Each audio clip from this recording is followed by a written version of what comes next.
Oh, hello there. Yes, well, turned out nice again, didn't it? Yeah, rather a lazy, sort of hot Saturday, wasn't it? That was kind of cool. Yeah, damp today. Never mind. We'll get on with stuff indoors instead. Yes, anyway, today I just want to sort of unpack some of the ideas behind, well, Englishness. Which I think is one of those subjects that people get very upset about, and at the same time, whilst frothing at the mouth,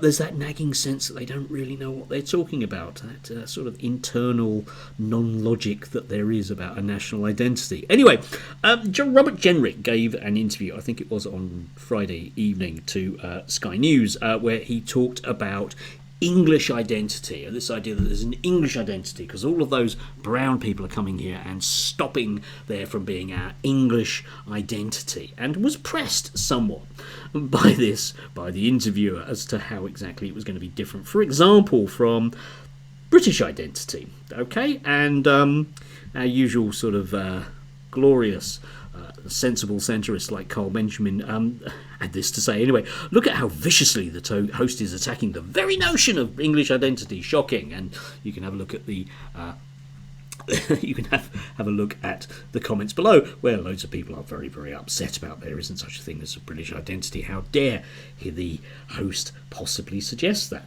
But it does lead us to a very deep problem with these people's notion about, well, not just genetics, but culture itself, culture warriors that they are, because we do have an inherent problem as to what exactly it is to be English. Now, if you're going to talk about English identity, okay, is it distinct in many ways from Welsh, Northern Ireland, or Scottish identity? Now, we know that there are some sort of vague differences between an average person in Wales, Scotland, Northern Ireland, and the UK, in a very generalised sort of sense, but it isn't necessarily particularly tangible, is it? You with me? So the notion that there is an English identity is very, very hard. You might say that there's a British identity. It might be sort of safer to go there because obviously, you know, you're not going to magically end up with a completely set of different values if you go the wrong side of Offa's Dyke or Hadrian's Wall. Doesn't really make a great deal of sense. And we know, well, you should know by now, that I, as a teacher, have to teach British values, which the government have come out with these 5 British values. Legal definition, it's about 15 years old now, roughly speaking, and it's this: the rule of law, tolerance of different faiths and beliefs, individual liberty, democracy, and mutual respect. Okay then. I'm sure that we can all argue that those, we'd all agree that those are quite positive things. But of course the problem is, would the French disagree with any of that lot? Are any of these things not French values, or a part of the French identity, or German, or Italian, or Finnish?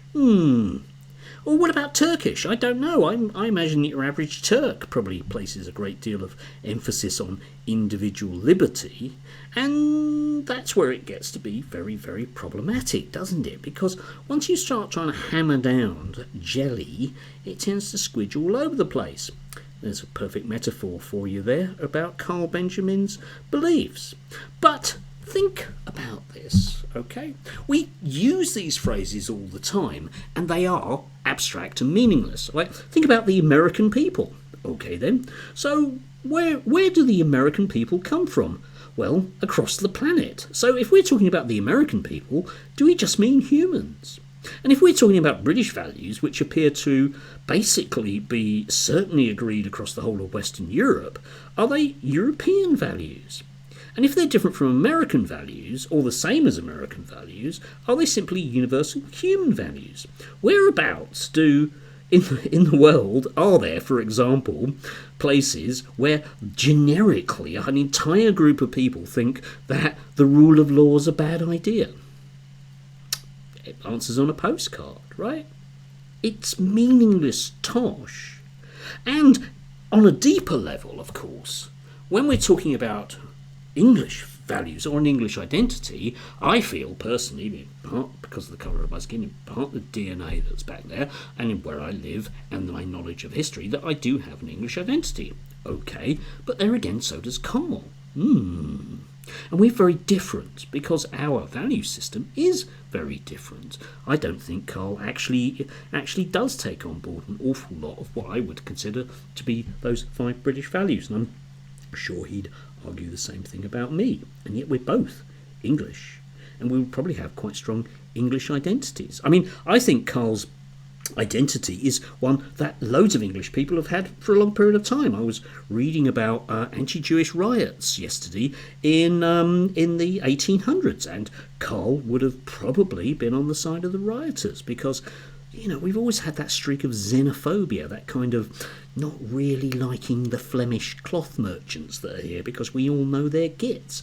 I tend to come from a slightly different viewpoint on that, in that I've never really had any problems with Flemish cloth merchants.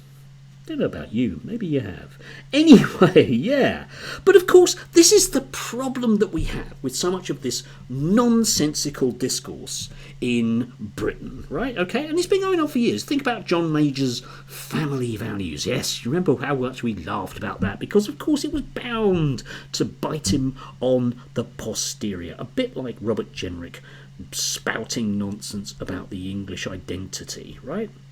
Yeah, that's an English value, I would suggest, laughing the pomposity of those people. But, you know, we had that way back in the 90s, didn't we? And it didn't really work out in the slightest. But, yeah, like I say, the problem is, of course, that we end up with this viewpoint just simply being given to us about what the majority of people think about what it is to be English, and the fact that the English identity is under threat from loads of people that don't share our values, whatever they are, or how somehow their own values are different. Yeah, yes, they don't drink tea. Now you see, that doesn't work, does it? Or they don't play cricket and sup warm beer. Yeah, you see, identity is so much more than food. It's not food or stuff, is it? No, it's ephemeral. It's abstract. It's an abstract noun.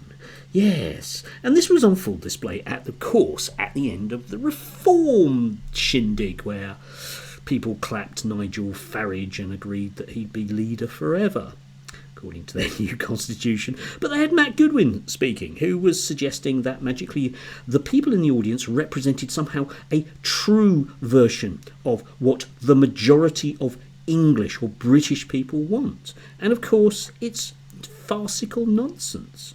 There's Matt as a supposedly a pollster whose polls, or the other polls that he doesn't himself actually manipulate, completely disagree with him.